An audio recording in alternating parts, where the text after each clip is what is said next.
আজকে এই ভিডিওতে শেয়ার করুম তোমরা সাথে আমরা ফটিকছড়া নাথবাড়ির দুর্গা মূর্তি বিসর্জন কিভাবে হয় এটাই তোমরা সাথে শেয়ার করুম। তো হ্যালো এভরিওয়ান, সবটা ভিডিও তোমরা দেখো, আশা করি ভালো লাগবে। এই ভিডিওটা হচ্ছে বিজয়া দশমীর ভিডিও। তো আমরা ফটিকছড়া নাথবাড়িতে আগে কিন্তু দুর্গা মূর্তি বিসর্জন করা হতো রাত্রেবেলা, কিন্তু গত বছর থেকে শুরু হয়েছে দিনের বেলা মারে বিসর্জন দেওয়া। এই বাড়ির প্রথা অনুযায়ী মার মূর্তি এক কাদামে তৈরি করা হয়, যে কারণে লুকও বেশি লাগে, নইলে একটু সমস্যা হয়ে যায়।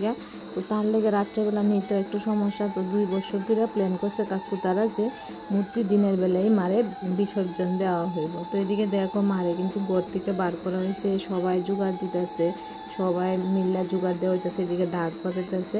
আর দিন তো আসছিল প্রচুর বৃষ্টি, যে কারণে একটু গ্যাপ দিছে পরে কিন্তু মারে ঘর থেকে বার করা হয়েছে। এই যে এখানে আমরা যেদিকে বাড়ির ঢুকি এই জায়গাটা কিন্তু মারে রাখা হয়, সবসময় এই জায়গাটাতে রাখা হয়। পঞ্জিকা মতে পূজা যেমন করা হয় ঠিক তেমনি একদম নিয়ম মেনে মারে ঘর থেকে বার করা হয় এবং বিসর্জনও দেওয়া হয়। এদিকে দেখো বোনও তারা খই ছিটাইয়া মারে বিদায় দেওয়া হইতেছে, মারে বাড়ির থেকে নিয়ে যাওয়া হইতেছে রাস্তা দিয়ে।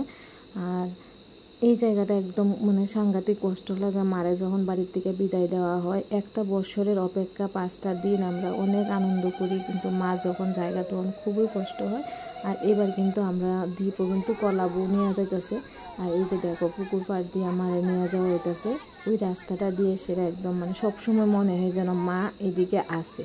ওই জিনিসটা খুব আমরা অনুভব করি। ক্লাবের পূজা কিন্তু অনেক দিন রাখা হয় বা বার দিককে বিসর্জন দেওয়া হয়, কিন্তু আমরা বাড়িতে যে কোনো পূজায় বিসর্জনের দিন বিসর্জন কোনো বারটা দেখাও না, ঠিক এইভাবেই। আর বারবেলা কালবেলা শুধু ওই জিনিসটি দেখে সেটা কিন্তু মার বিসর্জনটা দেওয়া হয়।